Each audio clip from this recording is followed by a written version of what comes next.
제가 보기에는 신명기를 15장까지 하다가 제가 신명기를 계속 강의하면서 말씀드렸듯이 내용이 반복이에요. 하나님 말씀에 순종하면 복을 받고 하나님 말씀에 불순종하면 저주를 받는다. 이 말씀이 반복되어지니까 아마 바로 고린도 전서로 넘어가는 것 같습니다. 더군다나 지금 시대적 상황이 차별금지법, 동성애 때문에 지금 온 나라가 지금 많이 어려운 가운데 있습니다. 그런데 여기 보면 이제 고린도 이제 동성애에 대한 이야기도 나오고 하다 보니까 시대적 상황을 감안해서 고린도 전서를 택한 것으로 보입니다. 이 고린도 교회는요, 사도 바울이 2차 전도 여행을 할 때 세운 교회예요.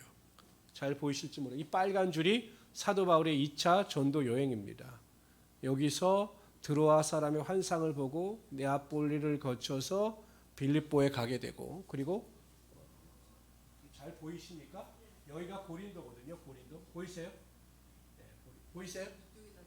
그쪽이 더 잘 보여요? 이쪽이 더 잘 보이십니까? 여기가 고린도입니다. 고린도.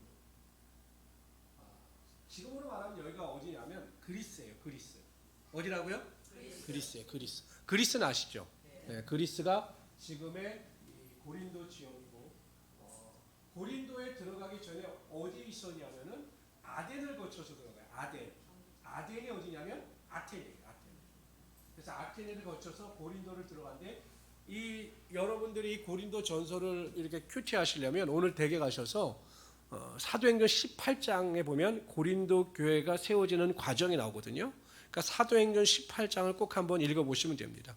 근데 여러분 여기에도 보시다시피 이 고린도는 항구예요. 항구. 가보셨나요? 못 가보셨죠?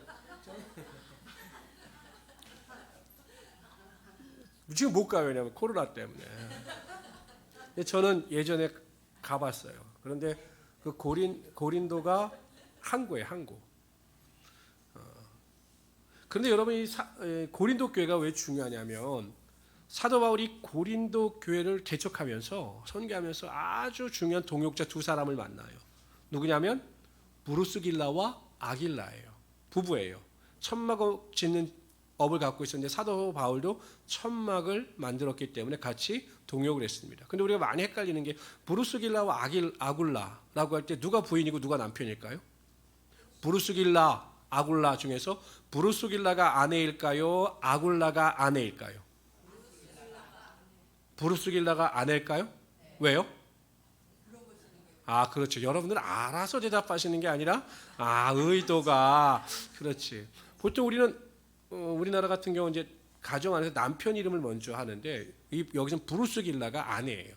아마 이 브루스길라가 그때 초대교회 내에서 아마 큰 역할을 감당했던 것으로 보입니다. 고린도 교회에 사도 바울이 한 1년 6개월 정도 머물게 돼요. 그런데 이 고린도 지역 자체가 굉장히 항구 도시고 음란한 도시고 타락한 도시였어요. 우리나라도 보면 여러분 항구를 끼고서는 우상 숭배가 굉장히 심하고 이 항구를 끼고서 음란하고 이게 범죄한데 이 고린도 교회 그래서 항구였기 때문에 그 당시에 여러분 그 상업 중심지였기 때문에 여기가 엄청 상업적으로 발달, 그러니까 경제적으로 발달하고 돈이 많이 풀리다 보니까 음란하고 우상을 섬기는 도시였다라는 거죠. 이게 뭐냐면 여러분 이게 큰 산이 보이죠? 큰 산. 이게 뭐냐면 아크로코린토스예요. 아크로코린토스 산이래요. 아크로코린토스. 우리 아크로 타워, 아크로 이런데 이 아크로라고 하는 것은 어떤 그 모임, 회의, 그런 의미를 갖고 있거든요. 근데 이 아크로코린토스가 여기가 뭐냐면 꼭대기에 뭐냐면 아프로디테 여신, 우상을 섬기는 제단이 있었어요. 꼭대기에. 그럼 이 꼭대기에 올라가면 바다가 잘 보일까요? 잘 보이지 않을까요? 그렇죠. 그 여기서 이제 여사제들이 꼭대기에서 막 이렇게 보고 있다, 바다를 보고 있다가 갑자기 배가 고린도 항구에 딱 들어온다. 그러면 여사제들이 항구로 막 내려와요. 왜 내려올까요? 네? 매춘하려고. 그러니까 하나님의 제사를 빙자한 매춘행위. 그래서 여기서 항상 여사제들이 있다가 배가 들어오면 내려와서 매춘을 하고 또 올라가서 음란을 하고 또 여기는 아폴로 신전도 있었어요. 그만큼 고린도 교회가 굉장히 음란한 도시였는데 지진으로 인해서 옛적의 구고린도는 다 무너졌어요. 지금 가보면 신고린도 지역이 있고 저도 가보니까 뭐 거의 뭐 흔적은 없어요. 딱 하나가 있는 게 무엇이냐면 사도 바울을 기념하여 지은 사도 바울 기념교회가 있어요. 근데 제가 갔을 때는 그날따라 휴관을 해서 제가 못 가봤어요. 근데 거기 벽면에 사진 두 개의 그림이 딱 있는데 사도 바울 사진하고 누구 사진이 있을까요? 그림이. 사도 바울하고 누가 그림이 있을까요? 그냥 한번 대강 이렇게 한번 굴려보세요. 연필을. 누가 있을까요? 브루스 길라. 또 배자로 시작합니다. 베드로 사진이 있어요. 그러니까 여기 보면 나중에 보면 고린도 교회가 분파가 일어나잖아요. 그러다 보면 나는 아볼로파다, 나는 게바파다, 나는 바울파다, 나는 그리스도파다 이렇게 분쟁이 일어나는데 아마 그 당시에 유대주의자들 중에서는 사도 바울을 추종하던 사람들이 있었던 것으로 보여요. 왜냐하면 이 고린도 교회 내에 사도 바울이 영향을 끼쳤다라고 하는 이야기는 별로 없는데 이 게바에 대한 영향력이 대단했다라는 거죠. 결국 여러분 보세요. 이게 굉장히 고린도 교회가 여러분 지금 보면 우리나라도 제가 지난번에도 운전을 하면서 그 생각이 들었는데 제가 고등학교 다닐 때는요 문학의 밤이라는 것을 교회에서 했어요. 문학의 밤, 막 시도 읽고 꽁투도 하고 그러면 그 교회에서 이제 친구들을 초대하면 성전이 가득 찼어요. 그럼 막 문학의 밤을 하면서 막 즐거워하고 막 웃고 그랬거든요. 요즘 문학의 밤 하면 올까요? 왜냐하면 세상에 재밌는 게 너무 많은 거죠. 세상이 빠르게 발전하고 세상이 즐거운 것이 많으면 세상이 세속화되고 교회도 세속화됩니다. 고린도 교회가 상업이 발전하고 부한 도시였고 음란하고 죄가 많은 도시였기 때문에 당연히 교회 안에도 세속화의 물결이 들어오게 되고 그로 말미암아 교회 안에 수많은 분쟁이 일어나기 시작합니다. 영적인 능력은 사라지고 육에 속한 자들이 많다 보니 교회 안에 문제가 발생하게 되는 거죠. 그래서 이 문제를 해결하기 위해서 기록한 것이 고린도 전서입니다. 여기는 실제적인 내용들이 많아요. 결혼을 해야 되는가 말아야 되는가, 우상 제물에 대해서 먹어야 되는가 말아야 되는가, 또 교회 안에서 고소 고발도 많았던 것 같아요. 세상 법정에 대해서 고소 고발을 해야 되는가, 이런 실제적인 문제를 많이 다루고 있다는 것입니다. 그래서 어찌 보면 우리가 살아가고 있는 이 시대 가운데 교회가 직면하고 있는 문제에 대해서, 교회 안에 발생하고 있는 문제에 대해서 어떻게 정결하고 거룩한 삶을 살아갈 것인가에 대한 해답을 주는 성경의 고린도 전서가 아닌가 그런 생각을 하게 됩니다. 그래서 여러분 고린도 전서를 우리 차근차근 잘 살펴보도록 하겠습니다. 잘 보세요. 고린도 하면 이게 제일 생각이 나는 겁니다. 이거. 꼭대기까지 올라가 보면 555m래요. 높은 거죠. 수리산이 몇 미터인지 아세요? 저 꼭대기 보이는 게? 저기 우리 산에 보이는 수리산이. 지금 안 보여요. 제가 이렇게 보인다고 하지 않으면. 그게 한 270m 돼요. 그거에 비하면 굉장히 높은 거죠. 우리 고린도전서 1장을 보도록 하죠. 이것만 기억하세요. 고린도 교회는 사도 바울이 몇 차 전도 여행이요? 2차. 그리고 바로 에베소를 거쳐 또 돌아옵니다. 고린도전서 1장 우리 1절부터 9절까지 읽도록 하죠. 여기서 1절부터 3절까지가 인사예요. 인사. 보통 우리 편지를 쓰면 인사를 하잖아요. 그 인사가 1절부터 3절, 4절부터 9절까지는 감사입니다. 고린도 교회를 향한 감사예요. 우리 다 같이 읽읍시다. 시작. 하나님의 뜻을 따라 그리스도 예수의 사도로 부르심을 받은 바울과 형제 소수데네는 고린도에 있는 하나님의 교회 곧 그리스도 예수 안에서 거룩하여 주고 성도라 부르심을 받은 자들과 또 각처에서 우리의 주 곧 그들과 우리 주 대신 예수 그리스도의 이름을 부르는 모든 자들에게 하나님 우리 아버지와 주 예수 그리스도로부터 은혜와 평강이 있기를 원하노라. 그리스도 예수 안에서 너에게 주신 하나님의 은혜로 말미암아 내가 너희를 위하여 항상 하나님께 감사하노니 이는 너희가 그 안에서 모든 일 곧 언변과 모든 지식에 풍족함으로 그리스도의 증거가 너희 중에 견고하게 되어 너희가 모든 은사에 부족함이 없이 우리 주 예수 그리스도의 나타나심을 기다림이라. 주께서 너희를 우리 주 예수 그리스도의 날에 책망할 것이 없는 자로 끝까지 견고하게 하시리라. 너희를 불러 그의 아들 예수 그리스도 우리 주와 더불어 교제하게 하시는 하나님은 미쁘시도다. 인사와 감사거든요. 그런데 사도 바울은 인사, 그러니까 고린도 교회 성도들에게 인사를 하면서 교회가 무엇인가에 대하여 말하고 있어요. 그러니까 사도 바울이 내린 진단은 결국 고린도 교회 문제는 교회론에서 잘못되어져 있다는 거죠. 교회론에 대해서 교회는 어떤 곳이다 라고 하는 것에 대한 지식과 믿음이 부족하니 교회 안에서 분쟁이 일어나고 사람들이 같은 생각, 같은 말이 아니라 자신의 생각과 자신의 뜻만을 증거하고 있다. 이렇게 판단을 내린 겁니다. 그래서 교회가 무엇인가에 대해서 설명을 합니다. 2절 한번 봅시다. 2절이 교회란 무엇이냐예요. 있습니다. 고린도에 있는 하나님의 교회 곧 그리스도 예수 안에서 거룩하여지고 성도로 부르심을 받은 자들과 또 각처에서 우리의 주 곧 그들과 우리의 주 되신 예수 그리스도의 이름을 모두는 모든 자에게. 교회가 무엇이냐? 첫 번째 보면 그리스도 예수 안에서 거룩하여지고 성도로 부르심을 입은 자들이 바로 교회인 겁니다. 그러니까 사도 바울이 강조하는 것은 거룩함이에요. 근데 왜 사도 바울이 거룩함을 강조했느냐? 그 당시에 고린도 지역이 워낙 타락하고 음란한 지역이었기 때문에 이 성도들도 자꾸 세속화에 물드는 거죠. 그래서 정확하게 교회가 무엇이냐? 성도로 부르심을 입은 자든 구별하여 세워주심을 받은 자들이 바로 성도다. 이렇게 강조하고 있는 것입니다. 여러분 그렇잖아요. 교회라고 하는 것은 단체일 수도 있지만 개인일 수도 있어요. 그러니까 부르심을 받은 자들이 교회거든요. 그러니까 여러분들이 어떻게 부르심을 받았냐면 예수 그리스도께서 나의 죄를 위하여 십자가에 달려 돌아가셨다. 나는 죄인이었다는 사실을 시인하고 고백하며 예수 그리스도의 복음을 받아들일 때 하나님께서 여러분들을 의롭다 인정하여 주셨습니다. 이게 칭이거든요. 우리가 로마에서 배우는. 그렇기 때문에 여러분들은 더 이상 죄인이 아니라 거룩한 자고 의인이다. 이것이 바로 교회라는 것입니다. 그래서 거룩한 자이기 때문에 세상과 구별되어지는 거룩함을 쫓아 살아가야 한다는 거죠. 두 번째, 교회란 무엇이냐? 주 대신 예수 그리스도의 이름을 부르는 자들이 교회라는 것이에요. 교회. 예수 그리스도 은혜로 구원을 받은 자들은 예수 그리스도를 부른다. 이 말은 기도한다, 찬송한다, 의지한다, 동행한다. 다양한 의미를 가지고 있죠. 예수님께서 내 삶의 주인이 되셨음을 믿음으로 고백하고 예수님과 더불어 살아가는 자들이 바로 교회다라는 거죠. 왜냐하면 여러분 지금도 이단들을 구별하는 방법 중에 하나가 무엇이냐면 사도신경을 하지 않아요. 사도신경을 왜? 예수 그리스도가 예수 그리스도가 구원자가 되심을 인정하지 않기 때문에. 왜냐하면 자신들이 믿는 교주가 예수라고 믿기 때문에 사도신경 같은 것을 하지 않아요. 그러니까 사도 바울이 강조하는 것은 뭐냐면 예수 그리스도의 이름을 부르는 자들, 예수 그리스도의 이름을 믿는 자들이 오직 교회고 성도라는 사실을 밝히고 있다라는 것입니다. 그래서 여러분 항상 우리가 예수님께서 나의 삶의 주인이 되심을 믿으시고 예수의 이름으로 기도하시고 예수의 이름으로 찬송하셔서 하나님의 큰 축복과 은혜와 능력을 누리며 살아갈 수 있는 우리 성도들이 되시기를 주님의 이름으로 축원합니다. 교회는 무엇이냐? 거룩함을 쫓아 부르심을 입은 성도가 교회라는 거예요.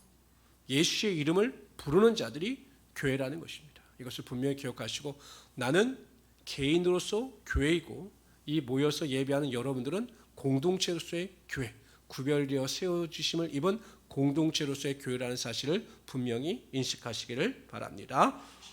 안부를 전한 사도 바울은 고린도 교회로 인하여 항상 하나님께 감사한다는 거예요. 그런데 여러분 사도 바울이 편지를 쓴 목적은 이들을 칭찬하고 격려하기 위해서가 아니라 그들의 잘못을 지적하고 책망하기 위해서 고린도 전서를 기록했거든요. 그런데 왜 사도 바울은 책망에 앞서 감사를 하고 있느냐라는 것이에요. 그런데 사도 바울이 감사할 수 있는 이유에 대해서 고백을 합니다. 책망도 많았지만 그래도 이 고린도 교회가 나름대로 칭찬과 격려를 받을 수 있는 요소들이 있었다라는 거예요. 그것이 무엇이냐면 5절에 보면 다 같이 한번 읽어봅시다. 시작. 이는 너희가 그 안에서 모든 일 곧 모든 언변과 모든 지식에 풍족함으로 그리스도의 증거가 너희 중에 견고하게 되어 너희가 모든 은사에 부족함이 없이. 그러니까 어느 정도 칭찬받을 일도 있었다라는 거죠. 그러니까 이렇게 보면 책망받을 일이 컸지만 가만히 살펴보면 그래도 고린도 교회는 나름대로 칭찬을 받을 만한 일이 있었기 때문에 사도 바울이 그로 인하여 하나님께 감사하고 있다라는 것입니다. 사람이나 교회나 이렇게 보면 다 명이 있고 암이 있어요. 그러니까 장점이 있고 단점이 있고 다 있어요. 그러니까 무엇을 크게 보느냐에 따라서 그 사람에 대한 평가가 전혀 달라지게 되는 거죠. 그러니까 명을 크게 보면 그 사람을 칭찬할 수 있는 것이고 단점을 많이 보게 되면 그 사람에 대해서 비판하고 정죄하는 것이 크게 되는 겁니다. 어느 집사님이 한 번은 그런 말씀을 하셨습니다. 아이고, 우리 남편은 정말 아무리 봐도 뭐 잘하는 게 없는 것 같아요, 목사님. 그래서 제가 혹시나 해서 물어봤어요. 정말로 그렇게 생각하세요? 우리 남편은 잘하는 게 하나도 없다고 생각하세요? 네. 제가 살아왔지만 정말 잘하는 게 하나도 없는 것 같아요. 제가 재차 물었습니다. 정말 없으십니까? 한번 곰곰이 생각해 보세요. 그랬더니 정말 곰곰이 생각하기 시작합니다. 그러더니 딱 이야기하더라고요. 있어요, 목사님. 뭡니까? 정리정돈을 잘해요. 저는 막 어질르는데 그래도 정리정돈을 잘합니다. 그러면 그 장점을 가지고 그 남편을 칭찬해 주십시오. 그러면 오히려 집사님도 마음이 편해지고 그 남편에 대한 불평과 원망이 사라지게 될 것입니다. 라고 제가 알려주었습니다. 그 뒤에는 잘 모르겠습니다. 또 물어보면 상처받을까 봐 묻지 않았는데. 여러분 보세요. 우리는 무시하기 때문에 그 사람의 장점 또한 교회의 장점을 잘 모르는 것이지, 우리가 그 사람의 장점을 발견하고자 노력해서 보게 되면 충분히 그 사람에게도 장점이 있는 것이고, 우리가 그 장점을 보고 그 사람을 칭찬과 격려해 줄 수도 있다라는 것입니다. 그래서 우리 모든 성도님들은, 그러니까 육에 속한 사람들은 자꾸 결점을 발견해서 그 결점을 가지고 상대방을 공격합니다. 하나님은 그런 사람에게 은혜를 주시지 않아요. 하나님은 어떤 자들에게 은혜를 주시고 축복을 주시느냐, 아무리 그 사람에게 결점이 많다 할지라도 하나님의 마음을 가지고 그 사람의 장점을 발견하여 칭찬하고 격려하는 자에게 하나님의 은혜와 축복이 반드시 임하게 하여 주시는 것입니다.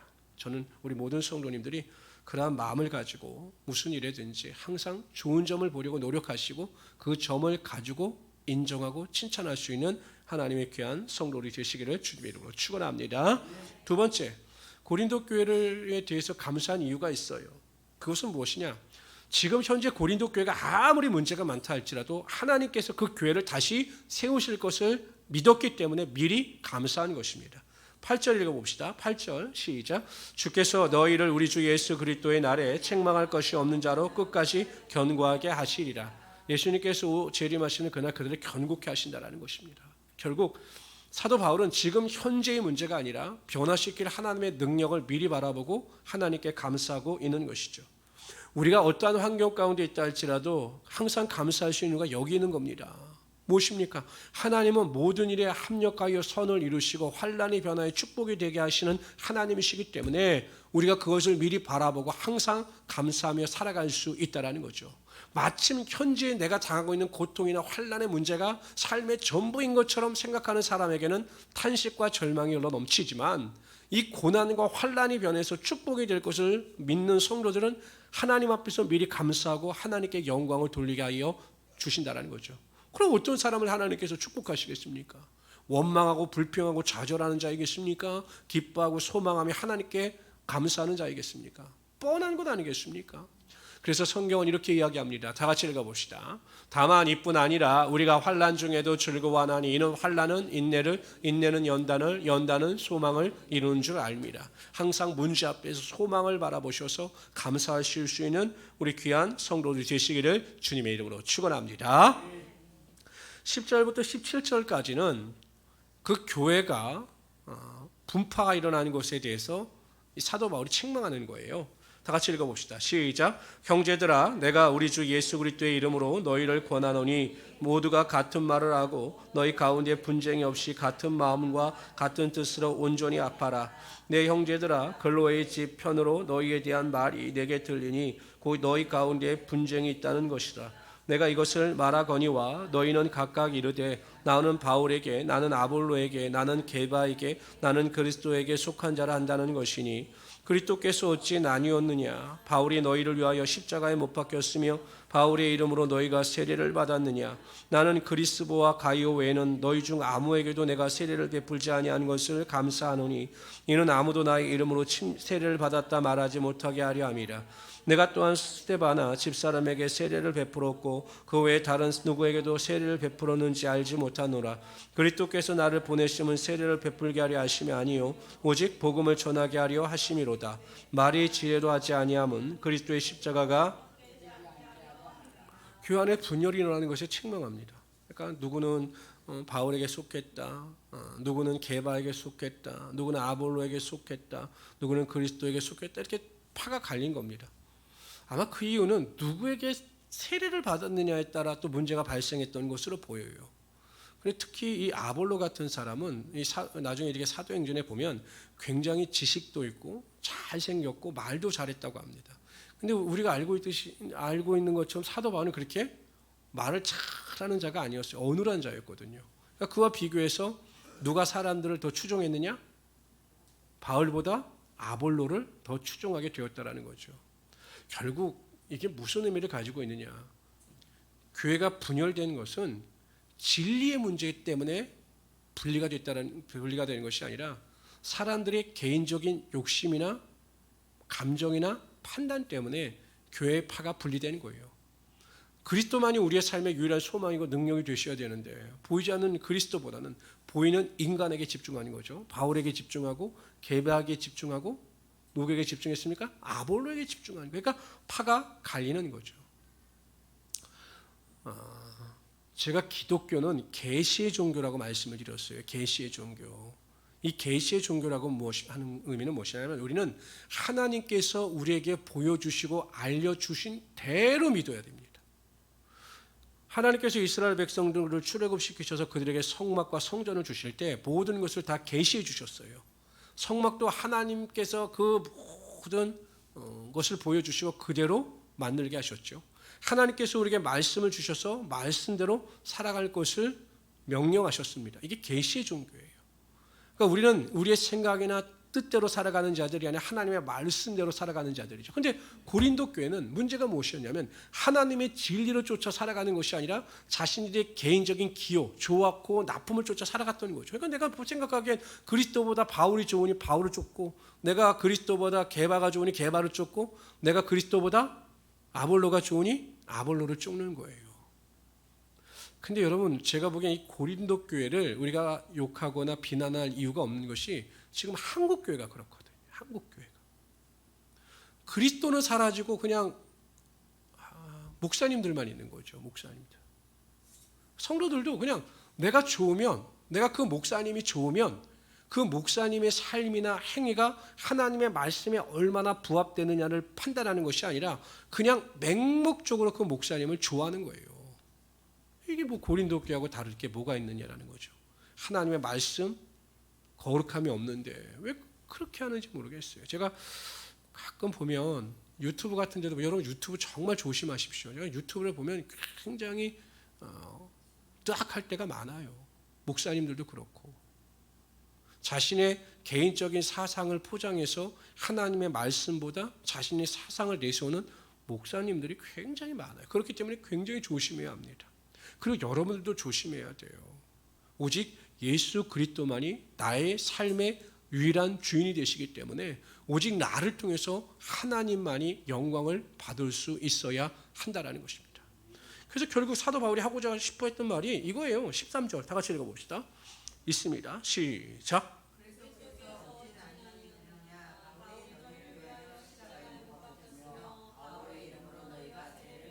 무슨 의미입니까? 오직 예수 그리스도만이 너희를 위하여 십자가에 못 박혀 돌아가셨고 너희가 세례를 받을 때 오직 예수의 이름으로 세례를 받기 때문에 오직 예수 그리스도만이 삶의 소망이고 능력이 되신다. 이것을 잊지 말아라. 이것을 사도 바울이 강조하고 있는 것입니다. 마지막으로 제가 여러분들에게 이 말씀을 전해드립니다. 다 같이 한번 읽어봅시다. 시작. 때가 이르느니 사람이 바른 교훈을 받지 아니하며 귀가 가리워서 자기의 사역을 따를 스승을 많이 두고 또 그 길을 진리에서 돌이켜 허탄한 이야기를 따르리라. 이게 무엇입니까? 우리의 사역을 쫓아 진리를 왜곡시키지 말라라는 것이에요. 내가 정말로 매일 하나님의 말씀에 바로 서 있는가 그 말씀을 읽고 묵상함으로 하나님의 인도하심을 쫓아 살아가야 한다는 겁니다. 꼭 기억하십시오. 천하 인간의 구원 얻을 만한 다른 이름을 우리에게 주신 일이 없습니다. 오직 예수 그리스도만이 우리의 삶의 유일한 구원자가 되시며 예수 그리스도만이 우리의 삶의 능력이 되십니다. 꼭 그것을 믿으시고 그 진리 안에서 승리하며 살아갈 수 있는 하나님의 귀한 성도들이 되시기를 주님의 이름으로 축원합니다.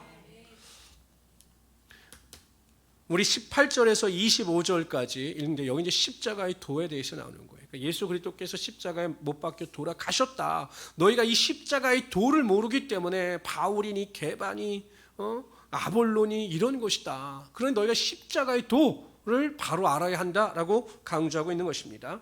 다 같이 읽어봅시다. 시작. 십자가의 도가 멸망하는 자들에게는 미련한 것이요 구원을 받는 우리에게는 하나님의 능력이라. 기록된 바 내가 지혜 있는 자들의 지혜를 멸하고 총명한 자들의 총명을 폐하리라 하였으니 지혜 있는 자가 어디 있느냐 선비가 어디 있느냐 이 세대의 변론자가 어디 있느냐 하나님께서 이 세상의 지혜를 미련하게 하시는 것이 아니냐. 하나님의 지혜에 있어서는 이 세상이 자기 지혜로 하나님을 알지 못하므로 하나님께서 21절에 보면 하나님의 지혜에 있어서는 이 세상 사람들이 자신의 지혜로는 하나님을 발견할 수가 없다라는 것입니다. 이게 계시의 종교라는 거예요. 하나님께서 알려주셔야 인간은 하나님을 알 수 있는 것이지 인간이 탐구하고 연구해서 하나님을 알 수는 없다라는 거예요. 그래서 하나님께서 전도를 통해서 계시의 문을 열어주셨다라는 것입니다. 21절이요. 22절 시작. 유대인은 표적을 구하고 헬라인은 지혜를 찾으나 우리는 십자가에 못 박힌 그리스도를 전하는 유대인에게는 거리끼는 것이요 오직 부르심을 받는 자들에게는 유대인이나 헬라인이나 그리스도는 하나님의 능력이요 하나님의 지혜니라. 하나님의 어리석음이 사람보다 지혜롭고 유대인들 같은 경우는 예수님 앞에서 표적을 구했어요. 예수님께서 메시아 되심을 표적. 그러니까 내가 너에게 보여주고 요나의 표적밖에 없다 이렇게 말씀하셨죠. 그리고 헬라인들은 지혜를 구한다. 이 철학이 발달한 민족이거든요. 철학. 그리스는 철학이에요. 철학. 생각하는 철학. 그런데 그리 생각하기에는 예수 그리스도의 복음을 믿고 십자가의 도를 믿음으로 구원을 얻는다라고 하는 부활을 한다라고 하는 이것이 이해가 되지 않으니 그들이 보기엔 미련한 거죠. 어떻게 인간이 믿기만 하면 죽지 않고 부활을 얻을 수 있겠느냐. 참 미련하다. 그들이 이성적인 생각으로 그 십자가의 도에 대해서 비판을 했다라는 것입니다. 결국 여러분 하나님께서 우리에게 알려주시지 아니하시면 우리는 하나님을 알 수가 없어요. 여러분들이 예수 그리스도를 믿어 하나님의 자녀가 된 것은 하나님께서 여러분들을 택하여 주시고 그 영안의 눈을 열어주셔서 믿을 수 있는 은혜를 주셨기 때문에 믿어지는 것이고 그러므로 말미암아 우리가 하나님 안에서 구원을 얻게 되었다라는 것입니다. 여러분 지금도 보세요. 아니 이 기독교는요. 성경을 피자마자 믿음의 도전을 받아요. 태초에 하나님이 천지를 창조하시느니라. 여기서부터 도전을 받는 거예요. 세상의 지혜로는 빅뱅, 우주가 폭발해서 지구가 탄생하고 진화론을 통해서 지금 현재 인류가 이루어졌다라고 주장합니다. 그런데 우리는 이 세상은 하나님께서 창조하셨다라는 것을 믿는 거죠. 세상의 지혜로는 창조론이 미련한 것처럼 보이나 믿음을 얻은 우리에게는 그것이 진리로 받아들여지게 되는 것이고 그 진리를 믿는 자들에게 하나님의 구원의 능력이 반드시 나타나게 된다는 것입니다. 그래서 여러분 십자가의 도, 예수 그리스도의 십자가 은혜와 능력을 통해서 우리가 구원을 얻게 된다라고 하는 이 하나님의 그 말씀의 능력을 온전히 믿으심으로 하나님 안에서 참된 능력을 체험하며 살아갈 수 있는 우리 성도들이 되시기를 주님으로 축원합니다. 근데 여러분 보세요. 십자가의 도를 믿음으로 받아들여요. 예수님께서 내 죄를 위하여 십자가에 달려 돌아가셨다. 그리고 사흘 만에 부활하심으로 그 복음을 믿는 자들에게는 영생의 축복을 선물로 주셨다. 이걸 믿어요. 그럼 사도 바울은 그것을 믿는 순간 어떠한 변화가 일어나는가에 대해서 갈라디아서 2장 20절에 이렇게 고백하죠. 내가 그리스도와 함께 십자가에 못 박혔나니 그런즉 이제는 내가 산 것이 아니요 오직 내 안에 그리스도께서 사신 것이라. 내가 육체 가운데 사는 것은 나를 사랑하사 자기 몸을 버리신 하나님의 아들을 믿는 믿음 안에서 사는 것이라. 변화가 무엇입니까? 십자가의 도를 받아들이는 순간 내 안에 누가 산다고요? 예수가 살아요. 예수 그리스도께서 내 안에 살기 때문에 어떻게 아볼론이 게바니 바울이니 이게 나올 수 있겠느냐라는 거죠. 오직 예수만이 나의 삶의 주인이 주님이 되십니다. 이러한 믿음의 고백을 가지고 살아갈 수 있게 된다라는 것입니다. 우리 모든 성도님들은 그러한 믿음의 능력을 가지고 승리하며 살아갈 수 있는 우리 귀한 성도들이 되시기를 주님의 이름으로 축원합니다. 우리 26절부터 31절까지 읽도록 하지요. 결론이자 핵심이 여기 있습니다. 31절. 그러니까 1장에서 교회의 분열된 것에 대한 책망과 대안책을 제시한 핵심 마무리가 여기 나와요. 26절부터 읽읍시다. 시작. 형제들아 너희를 부르심을 보라. 육체를 따라 지혜로운 자가 많지 아니하며 능한 자가 많지 아니하며 문벌 좋은 자가 많지 아니하도다.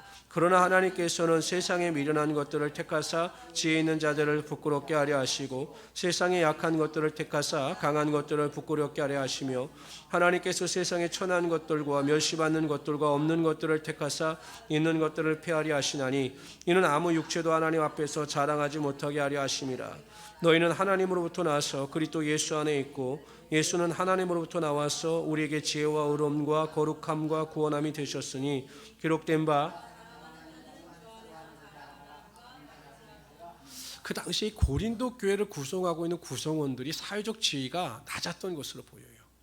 그러니까 고린도 지역 내에서도 이 고린도 교회 성도들의 생활 수준이 굉장히 낮았던 것으로 보입니다. 그러니까 사도 바울이 너 육체를 봐라. 직설법이죠.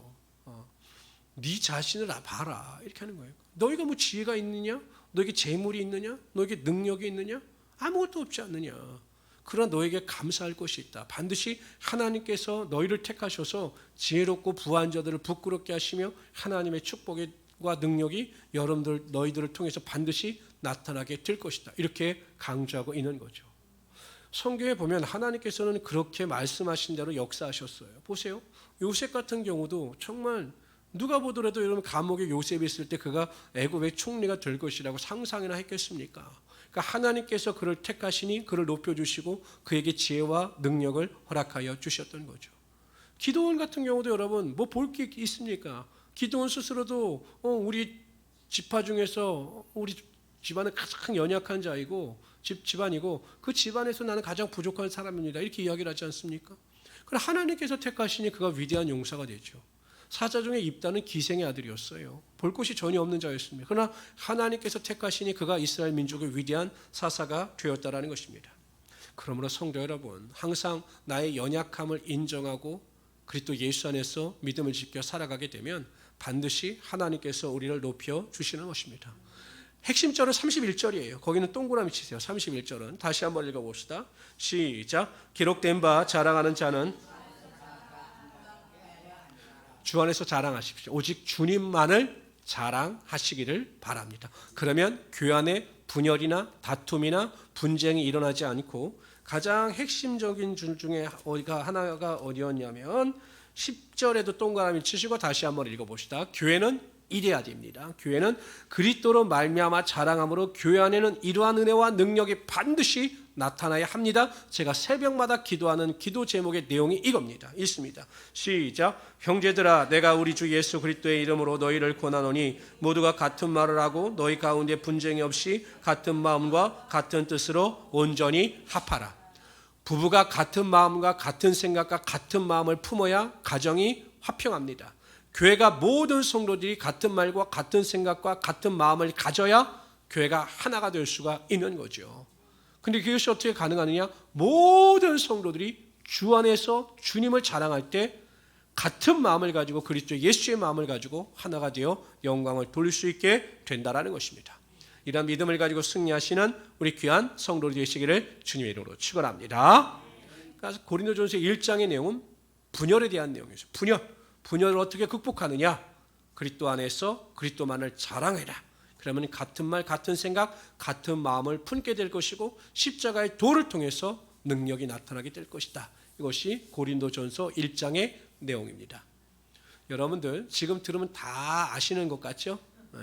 집에 가서 다시 읽으면 이게 뭐지? 할 겁니다. 그러니까 집에 가셔서 다시 한번 고린도전서를 읽어보십시오. 계속 읽으시면 고린도전서 내용이 쉬운 내용이 아니에요. 자꾸 읽으시면 이해가 되실 겁니다. 우리 고린도전서 2장으로 갑시다. 우리 2장, 우리 1절부터 5절까지 읽도록 하죠. 읽습니다. 시작. 형제들아 내가 너에게 나아가 하나님의 증거를 전할 때 말과 지혜의 아름다운 것으로 아니하였나니 내가 너희 중에서 예수 그리스도와 그의 십자가에 못 박히신 것 외에는 아무것도 알지 아니하기로 작정하였습니다. 내가 너희 가운데 거할 때 약하고 두려워하고 심히 떨었노라. 내 말과 내 전도함이 설득력에 있는 지혜의 말로 아니하고 다만 성령의 나타나심과 능력으로 하며 너희 믿음에 사람이 죄 있지 아니하고 다만 하나님의 능력에 있게 하려 하였노라. 사도 바울이 5절에서 핵심이 뭐냐면 자기가 선교할 때 핵심이 믿음이 사람의 지혜에서 비롯된 것이 아니라 하나님의 능력 안에 있게 하기 위하여 그렇게 선교를 했다라는 거죠. 그러면서 오늘 본문에 보면 1절에서 5절에 보면 사도 바울이 사역에 있어 그가 하고자 했던 본질, 사역을 온전히 감당하기 위해서 노력했던 그 노력이 무엇인가에 대해서 밝히고 있습니다. 첫째, 오직 십자가 복음만을 전하겠다, 이렇게 이야기합니다. 2절 읽어봅시다. 시작. 내가 너희 중에서 예수 그리스도와 그의 십자가에 못 박히신 것 외에는 아무것도 알지 아니하기로 작정하였습니다. 아마 사도 바울이 이렇게 한 이유는, 그러니까 그 전에 아덴에서 복음을 증거할 때는요, 사도 바울이 그 스토아나 에피쿠루스 그 철학자들이 와서 증거하라고 할 때 철학적인 접근을 했어요. 복음이 아니라, 십자가의 도가 아니라 철학적으로 하나님을 증거했어요. 그랬더니 그 아테네에서는 열매가 별로 없었습니다. 아마 그것을 염두에 두고 나는 십자가의 도 외에는 전하지 않기로 작정했다, 이렇게 강조하고 있는 겁니다. 어느 목사님이 의사들이 모이는 그 모임에 설교자로 초대를 받으셨어요.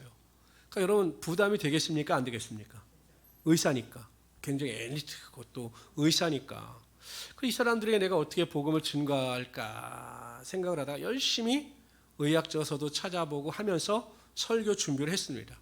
목사님이 딱 설교 준비를 끝나고 났는데 자신의 설교가 한층 업그레이드 된 것 같아요. 할머니들을 모시고 했던 그 설교의 내용과 너무나 다르게 그냥 의학적인 지식도 있고, 그래서 굉장히 내용이 은혜로웠습니다. 설교를 하는데 본인도 굉장히 은혜롭게 설교하고 복음 말씀을 증거하고 오셨습니다.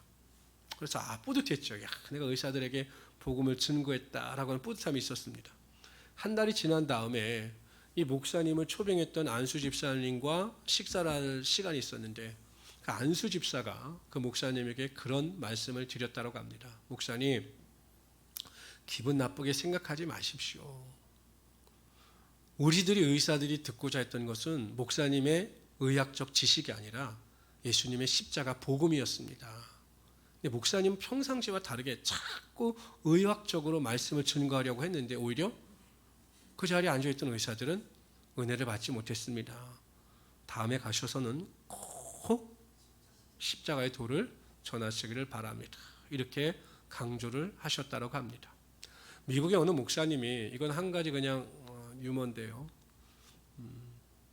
나체주의자들이 모여 사는 그 교회에서 주일날 설교 부탁을 받았습니다. 목사님은 고민이 됐죠. 야, 이 나체주의자들, 자윤주의자들은 예배 시간에 가서 내가 예배를 드릴 때 나만 옷을 입고 있으면 그 사람들이 얼마나 무안할까. 목사님이 고민을 한 거죠. 옷을 입고 가야 되나 말아야 되나 고민을 한 거죠.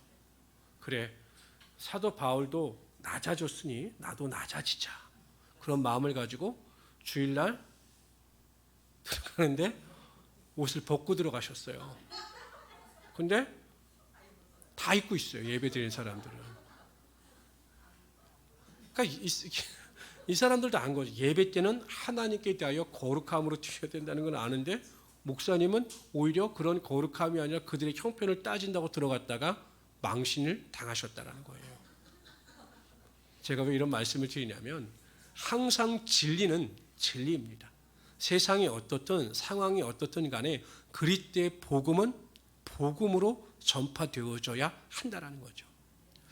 제가 가끔은요, CTS나 이런 데를 보면 목사님들이 자꾸 기독교의 수준을 저하시키는 설교들이나 행동을 취할 때가 너무나 많아요.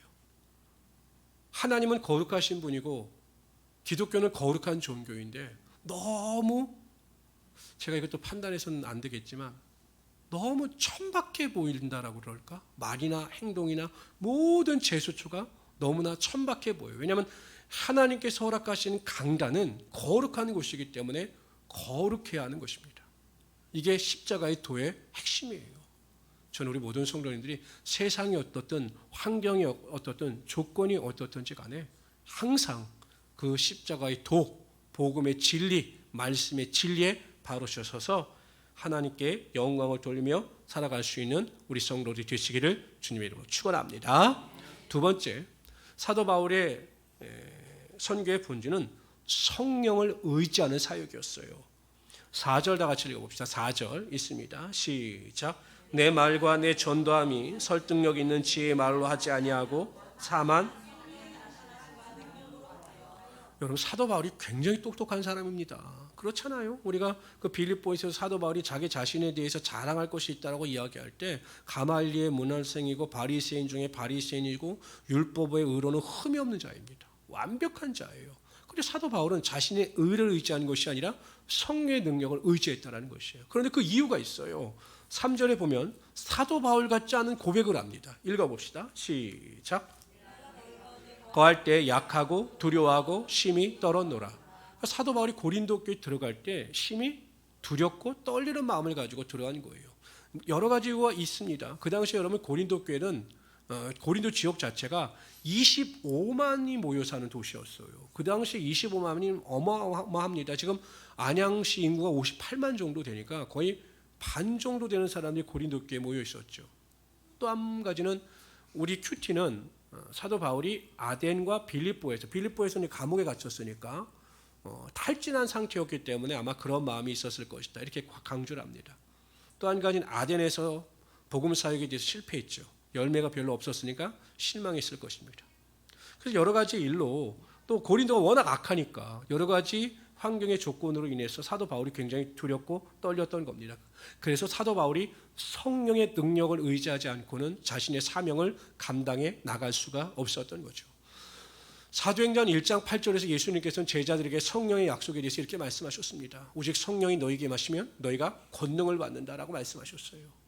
우리가 아무리 약하고 부족하다 할지라도 성령의 능력을 충만히 받게 되면 우리 안에 하나님께서 주시는 권세와 능력이 반드시 나타나게 되어 있는 거죠. 성령이 우리 함께 하시면 모든 약함이 강함으로 변하게 되는 것이고 우리의 삶을 통해서 하나님의 권세와 능력이 반드시 나타나게 되는 것입니다. 나에게 능력이 부족하다고, 나에게 모든 것이 부족하고 연약하다고 탄식하고 절망하지 마십시오. 성령의 능력을 구하십시오. 그럼 병도 고침받고 우리 마음속에 있는 모든 우울증도 떠나가고 슬픔과 불안과 두려움도 떠나가고 하나님이 주신 절대 평안과 능력이 여러분 삶 가운데 임하게 되는 것입니다. 사도 바울처럼 나는 오직 성령님을 의지하여 이 세상을 살아가겠다라고 하는 믿음을 가지고 항상 깨어서 성령의 능력을 구하시는 우리 성도들이 되시기를 주님의 이름으로 축원합니다. 6절부터 16절까지 또 성령에 대한 이야기예요. 성령에 대한 이야기. 결국 교회의 분열이나 다툼이나 아픔을 극복할 수 있는 가장 좋은 방법은 성도들 한 사람 한 사람이 성령의 능력으로 깨어있는 것이다. 이것을 사도 바울이 강조하는 거죠. 다 같이 읽어봅시다. 시작. 그러나 우리가 온전한 자들 중에서는 지혜를 말하노니 이는 이 세상의 지혜가 아니요 또 이 세상에서 없어질 통치자들의 지혜도 아니요 오직 은밀한 가운데에는 하나님의 지혜를 말하는 것으로서 곧 감추었던 것인데 하나님이 우리의 영광을 위하여 만세 전에 미리 정하신 것이라. 이 지혜는 이 세대의 통치자들이 한 사람도 알지 못하였나니 만일 알았더라면 영광의 주를 십자가에 박지 아니하였으리라. 하나님이 자기를 사랑하는 자들을 예비하신 모든 것은 눈으로 보지 못하고 귀로 듣지 못하고 사람으로 마음으로 생각하지 못하였다 함과 같으니라. 오직 하나님이 성령으로 이것을 우리에게 보이셨으니 성령은 모든 것 곧 하나님이 깊은 것까지도 통달하시느니라. 사람의 일을 사람의 속에 있는 영 외에는 누가 알리요 이와 같이 하나님의 일도 하나님의 영 외에는 아무도 알지 못하느니라. 우리가 세상의 영을 받지 아니하고 오직 하나님으로부터 온 영을 받았으니 이는 우리로 하여금 하나님께서 우리에게 은혜로 주신 것들을 알게 하려 하심이라. 우리가 이것을 말하거니와 사람의 지혜가 가르친 말로 아니하고 오직 성령께서 가르친 것으로 하나님의 영적인 일은 영적인 것으로 분별하느니라. 육에 속한 사람은 하나님의 성령의 일들을 받지 아니하나니 이는 그것들이 그에게는 어리석게 보이며 또 그는 그것들을 알 수도 없나니 그런 일은 영적으로 분별되기 때문이라. 성령으로 사람 모든 것을 판단하나 자기는 아무에게도 판단을 받지 아니하느니라. 누가 주의 마음을 알아서 주를 가르치겠느냐? 그러나 우리가 그리스도의 마음을 가졌느니라. 사도 바울은 세상의 지혜와 하나님의 지혜를 구별합니다. 그리고 하나님의 지혜를 쫓아 살 수 있는 방법은 성령의 능력을 체험하고 성령의 능력 가운데 살아가는 것이다 라고 강조합니다. 그러면서 성령의 능력을 소유했을 때 나타나는 하나님의 축복과 은혜가 무엇인가를 밝히고 있어요.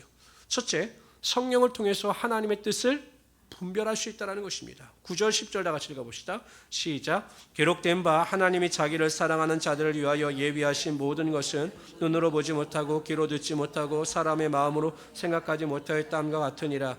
오직 하나님이 성령으로 이것을 우리에게 보이셨으니 성령은 우리가 이 세상을 살아갈 때 이제 어려움도 당하고 환난도 당하죠. 그러면 모든 것이 막힌 것 같습니다. 눈으로 봐도 보이지 않고 귀로 들어도 들리지 않고 손으로 잡으려고 해도 잡히지 않아요. 모든 것이 절망이죠. 그러나 성령의 능력이 임하게 되면 하나님께서 예비하신 하나님의 축복의 능력을 보게 되고 믿음으로 고백하게 되고 바로 그 길의 목적지에 이르게 되므로 하나님의 권세와 능력을 체험하게 된다는 것입니다. 그래서 여러분 항상 성령 충만을 통해서 하나님의 뜻을 분별하시고 그 뜻 가운데 순종하며 살아가시는 우리 성도들이 되시기를 주님의 이름으로 축원합니다. 두 번째, 성령을 통해서 우리에게 주신 은혜를 깨닫게 하신다고 하였습니다. 성령이 임하면 하나님의 은혜를 깨닫게 돼요. 그리고 감사하게 된다는 거죠. 12절 읽어봅시다. 시작. 받지 아니하고 오직 하나님으로부터 온 영을 받았으니 우리로 하여금 하나님께서 우리에게 은혜로 주신 것들을 알게 하려 하심이라. 성령 충만하게 되면 하나님께서 나에게 베풀어 주신 은혜를 다 기억하고 그 일에 감사하며 살아가게 된다는 거죠. 그래서 성령 충만한 사람들은 범사에 감사하며 살아가게 되어 있다는 거죠. 그래서 제가 말씀드렸잖아요. 내가 성령 충만한지 성령 충만하지 않은지 어떻게 알 수 있느냐? 항상 기뻐하라, 쉬지 말고 기도하라, 범사에 감사하라. 또 뒤에 보면 성령 안에서 무시로 기도하는 것. 그러니까 여러분 성령 충만을 삼으셔서 성령 은혜 가운데 순종하며 살아갈 수 있는 우리 성도들이 되시기를 바랍니다. 모든 신학자들이 앞으로 교회가 어떤 방향으로 나갈 것이고 어떤 교회가 성장하고 바로 설 것인가에 대한 토론과 연구를 하고 내린 결론이 무엇인지 아십니까?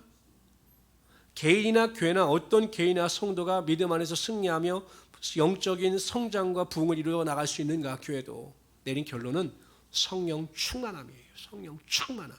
그래서 여러분 항상 매일 매 순간마다 성령 충만함의 능력을 사모하며 성령 충만함 가운데 살아갈 수 있는 우리 성도들이 되시기를 주님의 이름으로 축원합니다. 기도합시다. 주시 하나님 정말로 감사합니다. 오늘 고린도 전서를 통해서 고린도 교회를 통하여 우리를 보게 하시고 우리 안에 무엇이 부족하고 연약한지를 깨닫게 하심을 정말로 감사합니다. 하나님, 십자가의 도가 멸망하는 자들에게는 미련한 것이나 우리에게는 하나님의 능력이 됩니다. 항상 우리 모든 성도의 생각과 심령 속에 예수 그리스도가 나의 죄를 위하여 십자가에 달려 돌아가시고 나를 위하여 사흘 만에 부활하심으로 그 복음을 믿는 나에게 은혜를 허락하시고 구원의 능력을 허락하여 주셨다라는 것을 분명히 믿는 믿음에 바로 서게 하여 주시옵소서. 오직 예수 그리스도만이 나의 삶의 주인이 되심을 믿고 고백하게 하여 주시고 또한 성령 충만함 가운데 승리하며 살아가는 우리 성도들이 다 되게 하여 주시옵소서. 불같은 성령의 능력이 임하게 하여 주시옵소서. 감사하며 예수님의 이름으로 기도드리옵나이다. 아멘. 우리